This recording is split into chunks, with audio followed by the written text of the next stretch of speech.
편하게 말하고 싶은데 왜 사람들 앞에 서면 이렇게 불안할까요? 2025년 10월 18일 정토불교대학 증문즉설 통일체육촉전 의료인 증문즉설. 안녕하세요. 오늘은 오전에 정토불교대학 학생들을 만나고 오후에 북한 이탈 주민들을 만나고 저녁에는 보건의료인들을 만나기로 한 날입니다. 스님은 새벽 수행과 명상을 마친 후 오전 10시부터 서울 정토회관 방송실에서 정토불교대학 학생들과 온라인으로 증문즉설 시간을 가졌습니다. 학생들은 지난 9월에 입학해 실천적 불교사상 교과를 1회 공부하고 마음 나누기 수련을 마친 시점이어서 아직 배운 내용이 그렇게 많지는 않습니다. 그럼에도 불구하고 지난 학습 내용을 돌아보고 궁금함을 해소하기 위해 자리가 마련되었습니다. 스님이 카메라 앞에 자리하자 삼귀이와 수행문을 낭독한 후 증문즉설 강연을 시작했습니다. 학생들의 소감을 들어본 후 다 함께 삼배의 예로 스님에게 법문을 청했습니다. 먼저 스님이 웃으며 인사말을 했습니다. 입학한 지 채 한 달도 되지 않았습니다. 거기다가 추석 연휴가 끼어서 수업은 3번 정도 했을 것 같네요. 수업하면서 느낀 의문을 묻기에는 조금 이르지 않나 싶기도 합니다. 하루를 공부해도 의문이 있을 수 있으니까 여러분들의 이야기를 들어보도록 하겠습니다.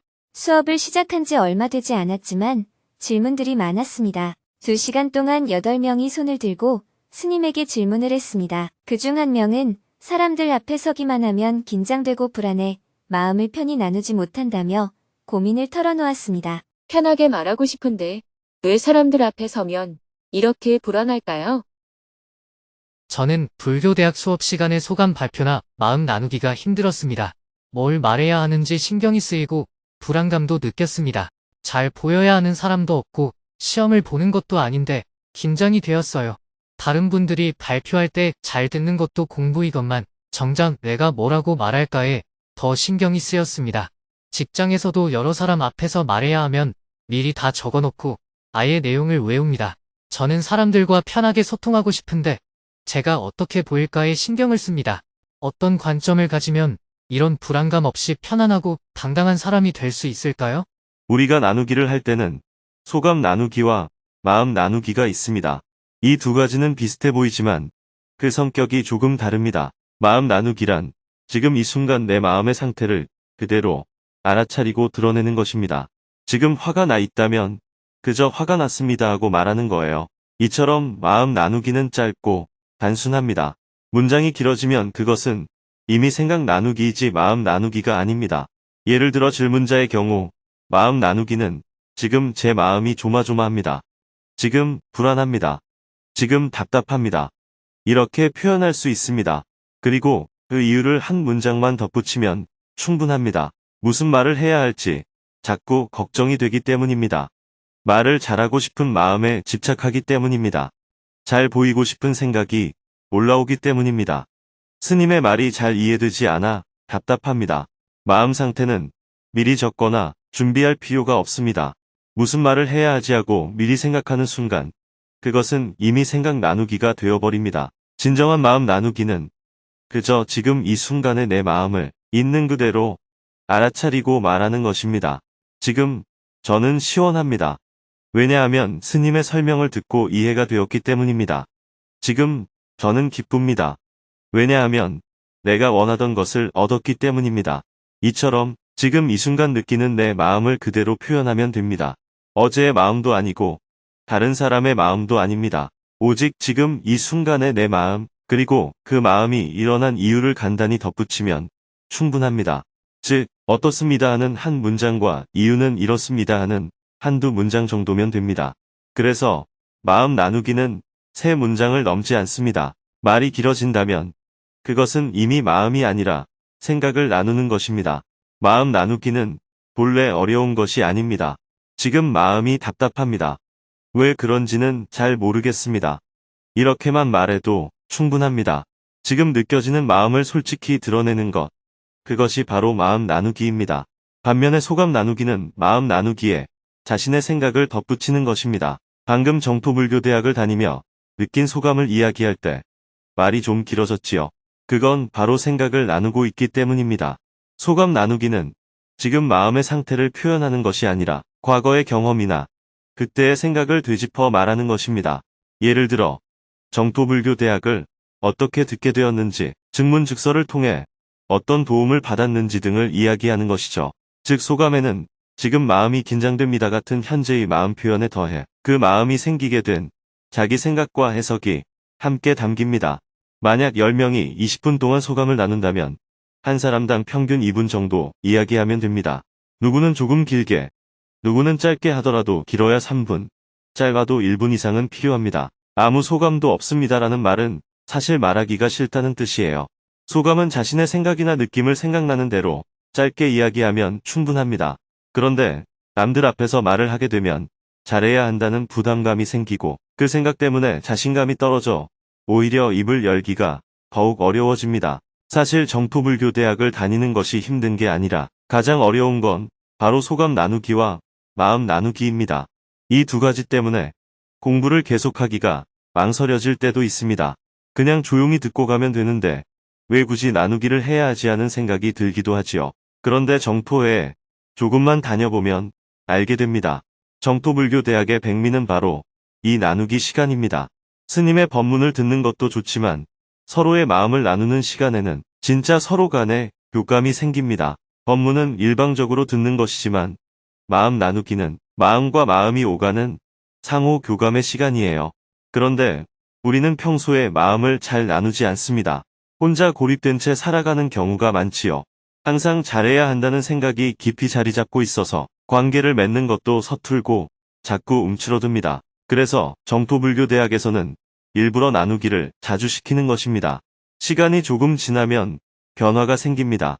처음에는 말이 짧고 어색했는데 졸업할 즈음이 되면 오히려 할 말이 너무 많아집니다. 그래서 시간을 좀 더 늘려달라 하고 아우성치게 되지요. 지금은 주어진 시간이 남을 수도 있습니다. 하지만 2달만 지나보세요. 왜 시간을 딱 70분으로 정해놨습니까? 더 길게 하면 좋겠습니다. 이런 요청이 이어질 겁니다.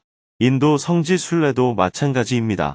처음엔 16일은 너무 길어요 하던 분들이 막상 다녀보면 조금 더 길었으면 좋았을 텐데요 하고 말합니다.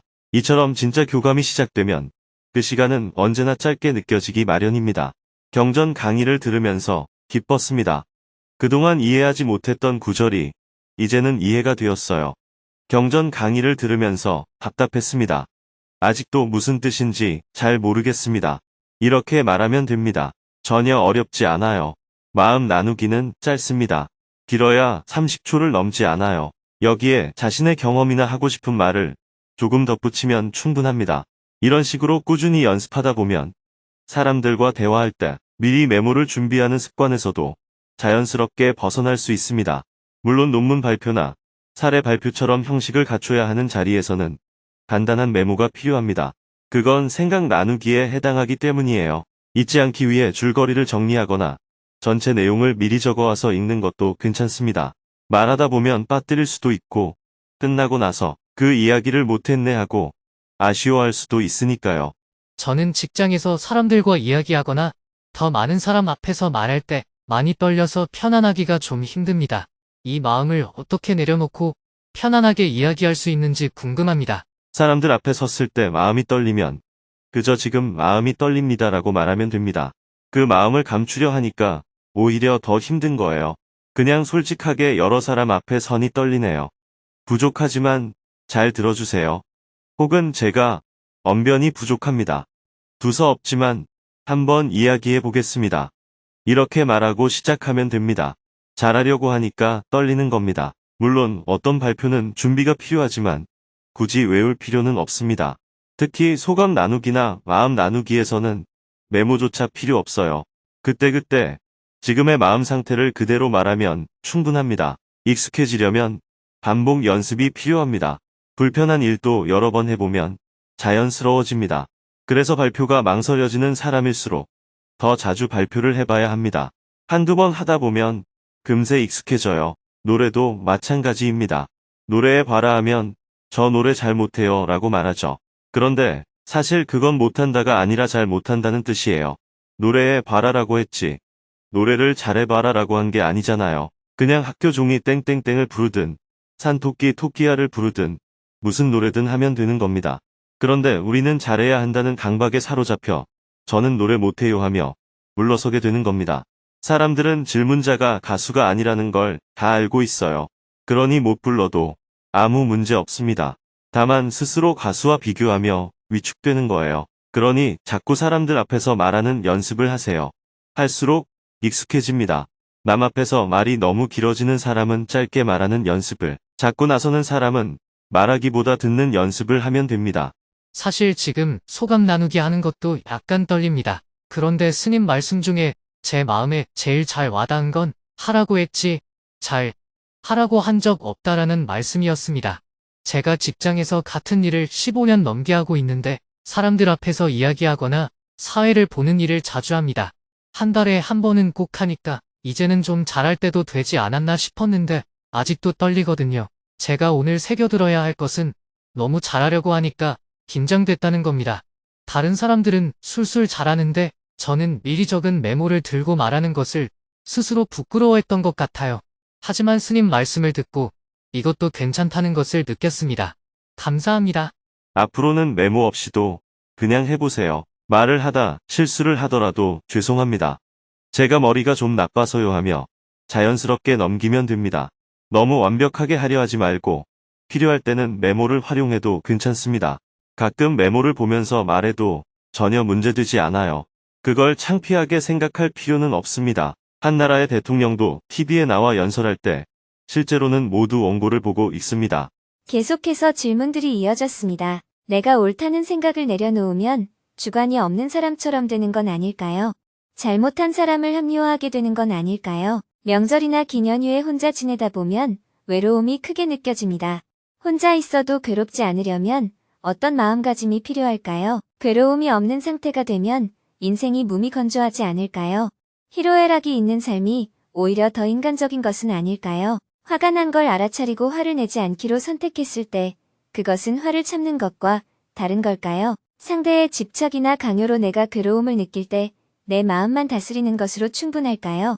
현명하게 대응하려면 어떻게 해야 할까요? 추가 질문을 더 받은 후 12시가 되어 대화를 마쳤습니다. 학생들은 모든 별로 모여 마음 나누기를 이어갔습니다. 점심 식사를 한 후 오후 2시부터는 북한 이탈 주민들과 함께하는 통일축전에 온라인으로 참석했습니다. 방송실 카메라 앞에 자리하자 한복을 입은 사회자가 인사말을 했습니다. 전국에 계신 동포 여러분들 안녕하십니까? 2025년 제22회 통일축전을 시작하겠습니다.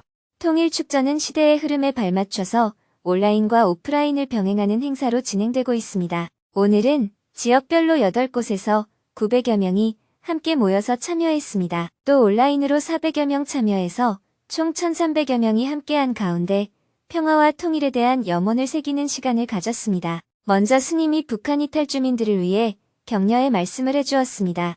작년까지만 해도 남북 간에는 전쟁이 일어날지도 모른다는 말이 나올 만큼 긴장이 매우 높았습니다. 하지만 미국에서 트럼프 대통령이 당선되고 한국에도 새 정부가 들어서면서 전쟁 위험은 다소 완화되었습니다. 그럼에도 불구하고 남북 간의 긴장은 여전히 완전히 해소되지 않았습니다. 이번 에이펙 정상회담을 계기로 북한과 미국 최고 지도자 간의 깜짝 만남을 기대하는 사람들도 많지만 실제로 어떻게 될지는 누구도 아직은 알 수 없습니다. 저는 이번 달 초 워싱턴 DC를 방문해 미국 측의 입장과 북한 측의 분위기를 모두 들어보았습니다. 양측 모두 대화의 의향은 가지고 있지만 아직 구체적인 준비 단계에는 이르지 못한 듯 했습니다. 만약 북한과 미국의 정상이 만나 대화를 시작한다면 그 흐름 속에서 남북 간의 대화 역시 이어질 가능성이 있습니다. 그러나 올해 안에 남북 대화가 이루어지기는 쉽지 않아 보입니다. 그럼에도 이런 대화의 물꼬가 빨리 트여 한반도의 긴장이 조금이라도 완화되고 여러분이 북한에 있는 가족들과 더 자유롭고 쉽게 연락할 수 있는 날이 하루빨리 오기를 바랍니다. 남북의 긴장은 여전하지만 대화의 물꼬는 트이고 있습니다. 지난주에는 중국 단둥을 방문해 압록강 건너편의 신의주를 직접 바라보았습니다. 북한은 요즘 하루가 다르게 곳곳에서 높은 건물들이 세워지고 있었습니다. 평양뿐 아니라 국경 인근의 여러 도시에서도 활발히 건설이 진행되고 있었습니다. 그러나 그와 동시에 여전히 북한 주민들이 먹고 살기조차 어려운 현실에 처해 있다는 안타까운 소식도 들려오고 있습니다. 이번 추석에도 여러분들은 떠나온 고향을 그리워하며 마음 한편이 허전하셨을 것입니다.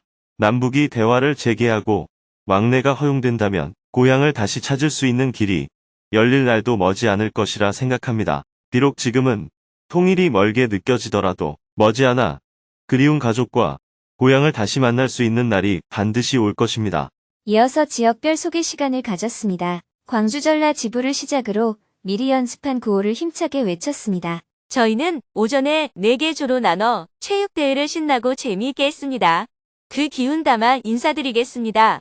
평화, 통일, 화합, 희망. 지역별 소개 시간을 마치고 본격적으로 장기자랑이 펼쳐졌습니다. 각 지역별로 음악, 춤, 신앙송, 악기 연주 등 다양한 형식의 공연이 이어지며 따뜻한 감동과 웃음을 전했습니다. 인생의 어려움을 돌아보며 희망을 담은 노래, 꽃길을 부르는 분, 첫사랑 노래를 차분하게 열창한 분, 귀여운 율동과 함께 나는 문어 노래를 불러 밝고 유쾌한 무대를 선보인 어린이 중창단, 두만강을 건넜다는 이유로 희생된 사람들을 기리는 자작시를 낭송한 분, 플루트 연주, 천년악으로 북향민들의 그리움과 외로움을 표현한 분 등 각 지역의 무대가 계속되었습니다. 특히 화성 지역 통스타팀은 합창에 이어 이번엔 춤이다 라는 구호 아래 신나는 무대를 선보였습니다. 한잔해를 개사한 통일해라는 노래에 맞춰 희망찬 안무를 펼치며 어려움 속에서도 웃음을 잃지 않는 마음을 표현했습니다. 장기자랑의 열기가 점점 뜨거워지는 가운데 잠시 스님과 대화하는 증문즉설 시간을 가졌습니다. 두 명이 스님에게 인생 고민을 이야기하고 대화를 이어갔습니다. 그중 한 명은 요양시설에서 어르신들의 마지막을 자주 마주하며 마음이 지칠 때가 있다며 고민을 털어놓았습니다. 누군가의 마지막을 지켜보는 사람은 어떤 마음으로 살아야 할까요? 저는 8년간 노인 장기 요양시설에서 간호조무사와 사회복지사로 어르신들을 보살펴왔습니다.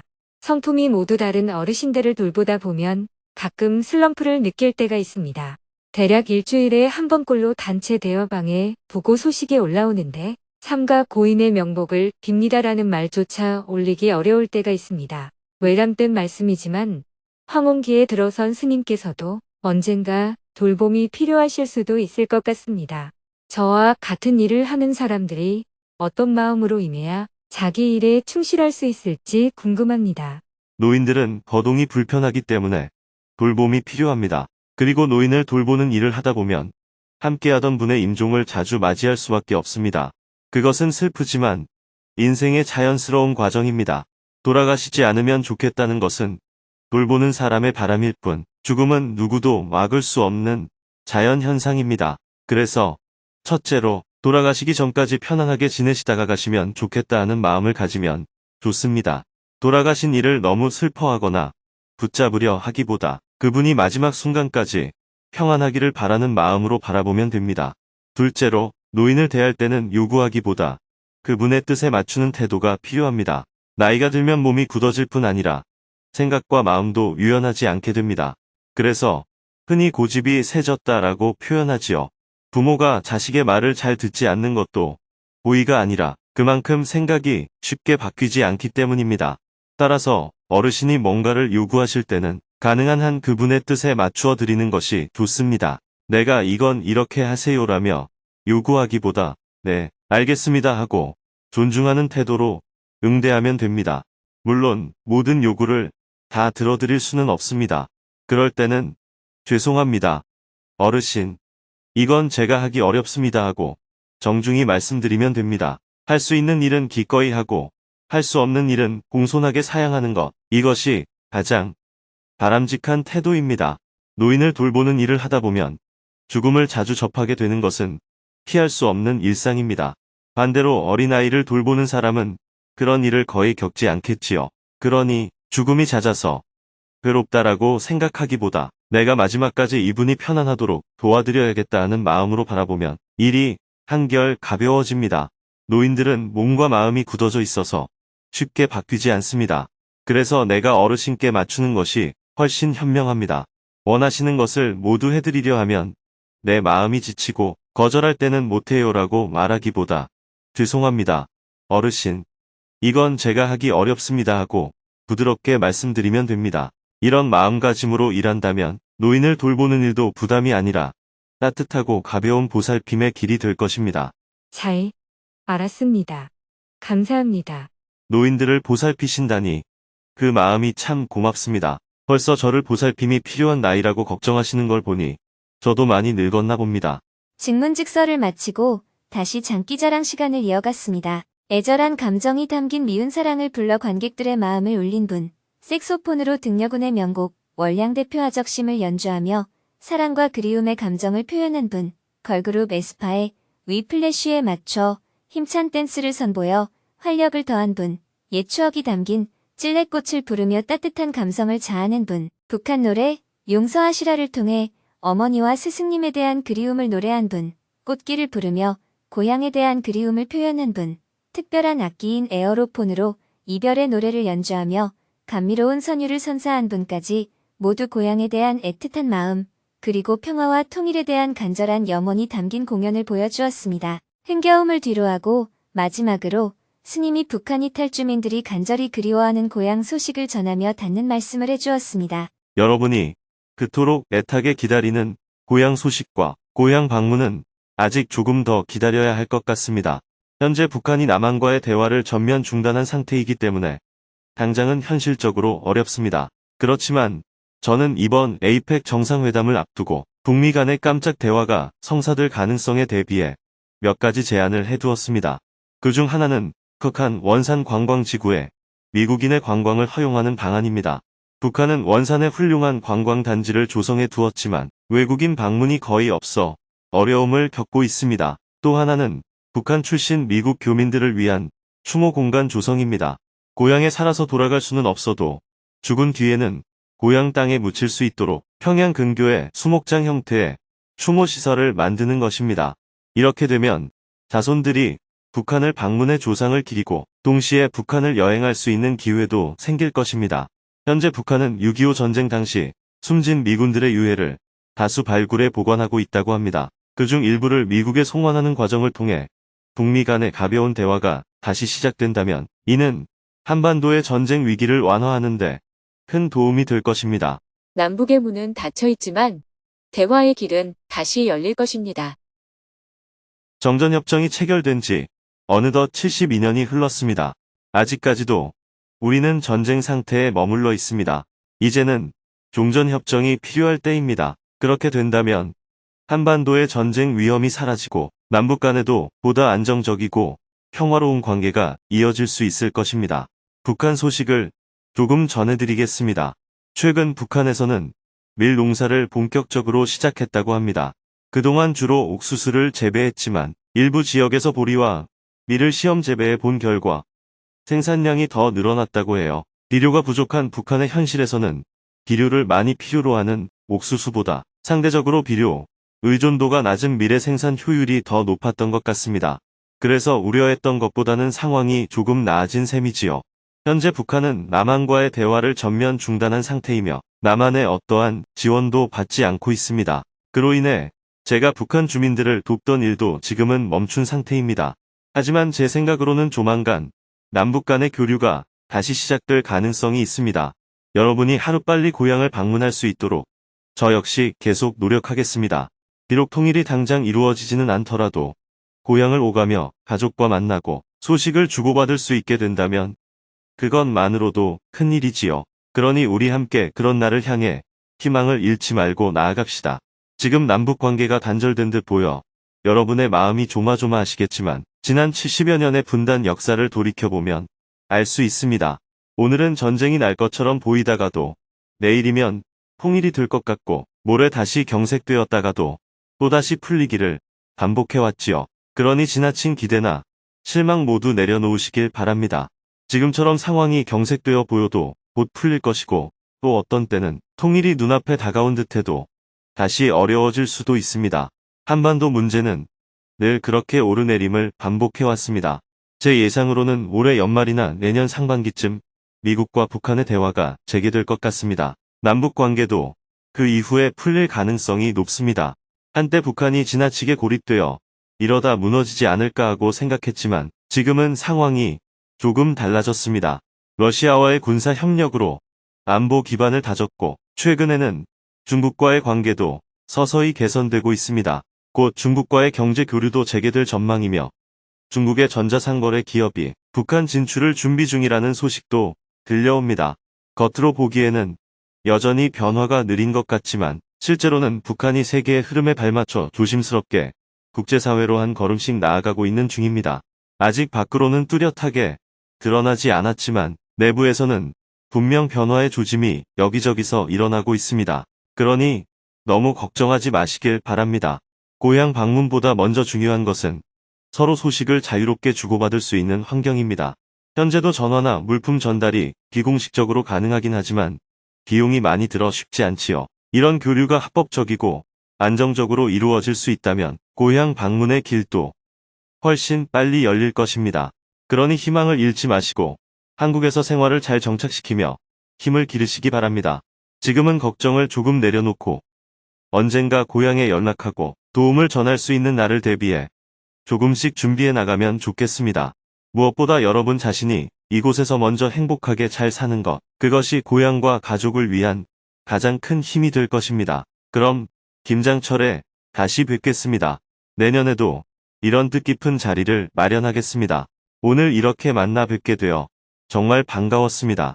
행사를 마치며 장기자랑 시상식이 열렸습니다. 인기상, 장려상, 우수상, 최우수상이 차례로 발표되었고 참가자들은 서로를 축하하며 뜨거운 박수를 보냈습니다. 최우수상은 통일해라는 노래에 맞춰 희망찬 안무를 펼친 화성지역 통스타 팀에게 돌아갔습니다. 통스타 팀의 공연을 다시 보며 온라인 통일 축전 행사를 마쳤습니다. 온라인과 오프라인으로 함께한 전국의 참가자들은 서로의 사연을 나누며 하나된 마음으로 통일의 희망을 노래할 수 있었습니다. 이어서 오후 5시부터는 보건의료인을 위한 온라인 직문직설 강연을 시작했습니다. 의료인 정토회에 소속된 200여 명의 회원들이 화상회의 방에 입장했습니다. 의료인 정토회는 창립 이후 매년 스님과 함께하는 직문직설 법회를 꾸준히 열고 있습니다. 그동안 의료인 정토회가 걸어온 길을 영상으로 함께 보았습니다. 필리핀 민다나오에서 의료봉사 활동을 하고 안산,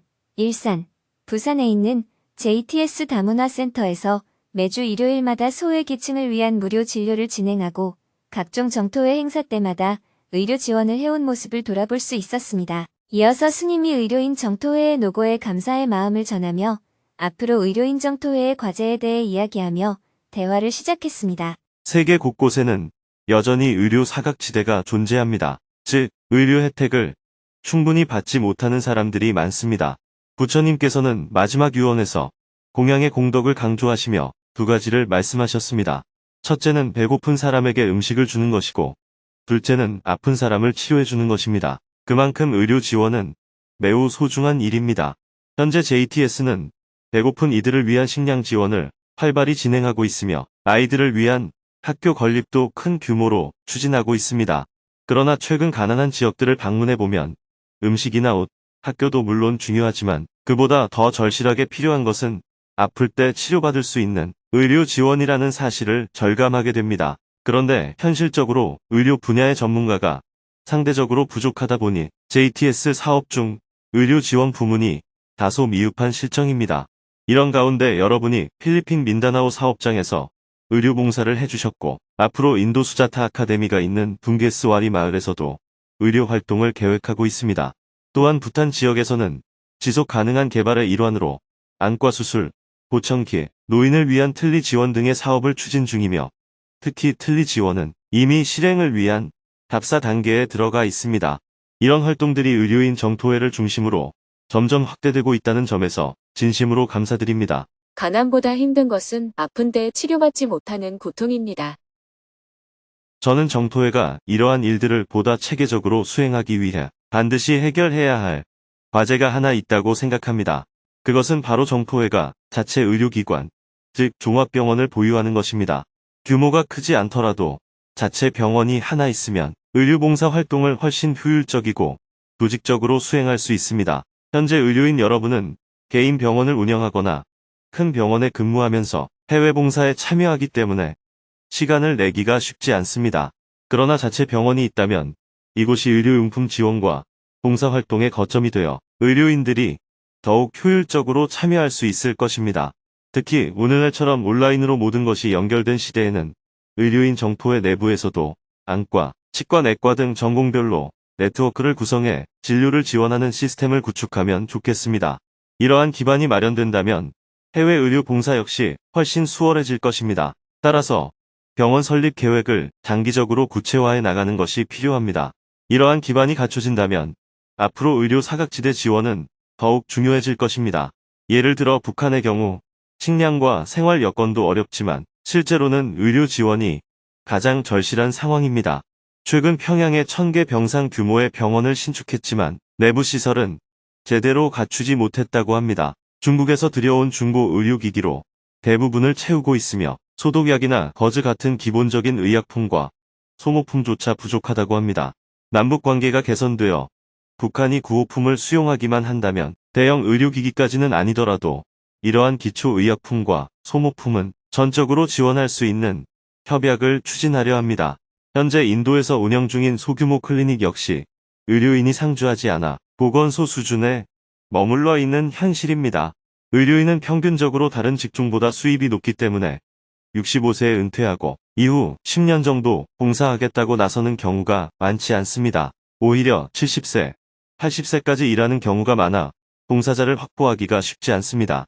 그래서 저는 여러분이 인생의 일정 시기까지는 가족과 생계를 위해 일하고 65세 이후부터 10년은 세상을 위해 도움이 필요한 사람들을 위해 봉사하겠다는 가치관을 가지면 좋겠다고 생각합니다.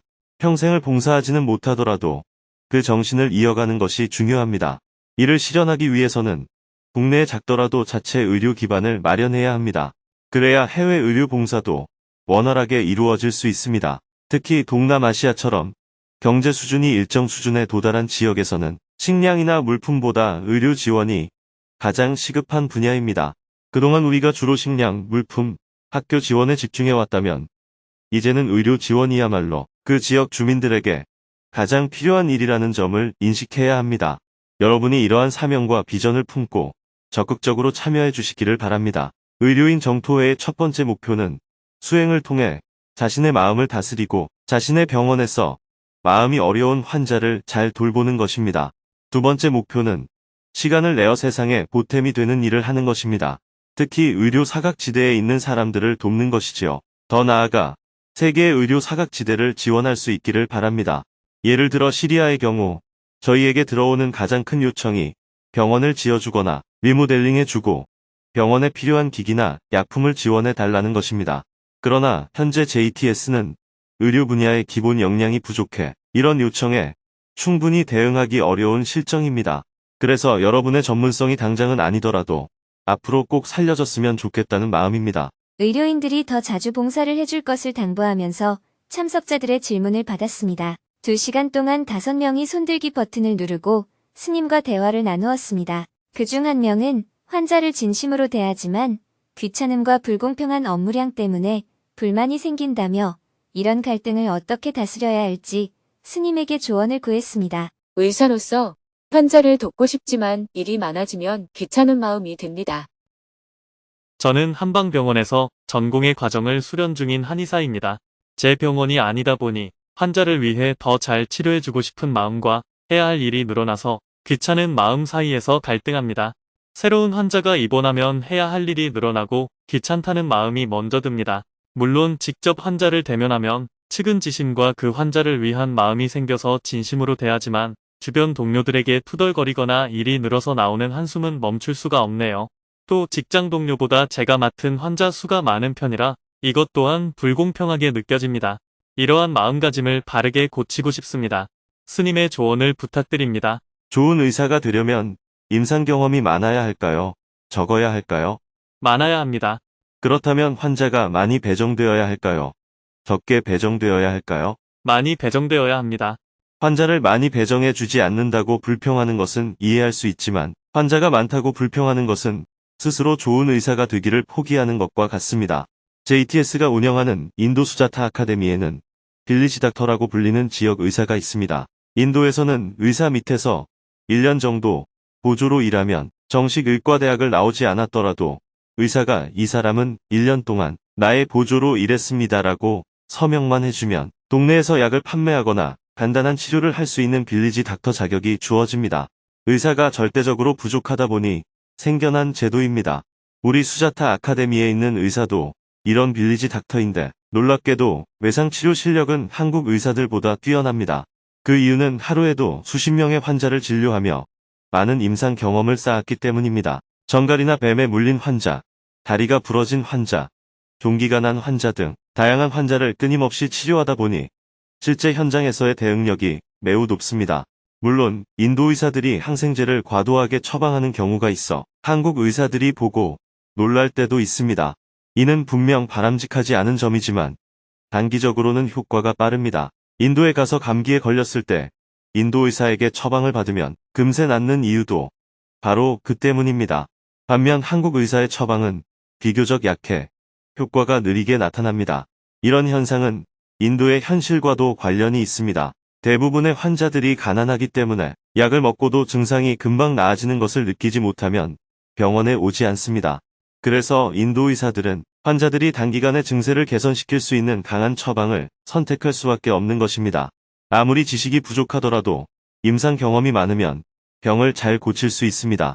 특히 한의사의 경우에는 임상 경험이 쌓일수록 실력이 향상됩니다. 기계로 진단하고 치료하는 분야라면 기술 습득이 더 중요할 수도 있겠지만 한의학은 사람의 몸을 직접 진맥하고 침을 놓는 등 환자의 상태를 세밀하게 살펴야 하는 학문입니다. 그렇기 때문에 풍부한 임상 경험이 절대적으로 필요합니다.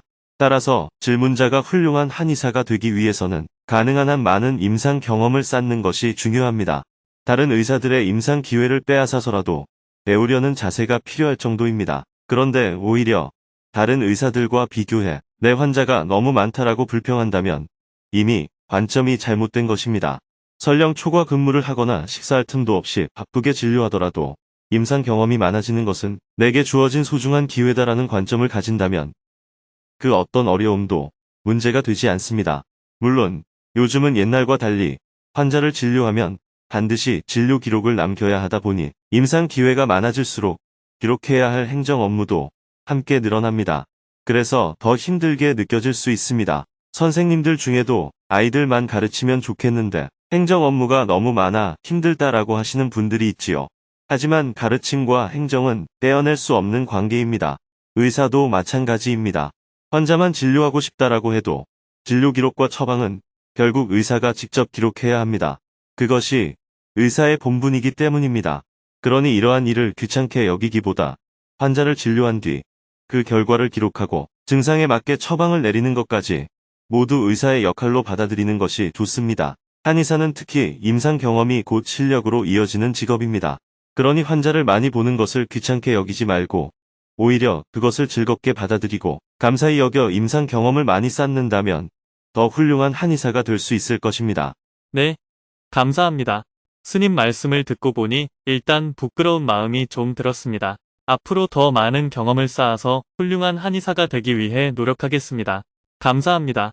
계속해서 질문들이 이어졌습니다. 환자에게 충분히 설명하려다 보니 진료 시간이 자주 늦어집니다. 환자의 이해를 우선해야 할까요? 아니면 약속된 시간을 지켜야 할까요? 외국인 환자를 이해하려 하지만 규칙을 어기고 이기적인 태도에 화가 납니다. 이런 감정을 어떻게 바라보고 다스려야 할까요? 36년 공직 생활을 마치고 퇴직을 앞두고 있습니다.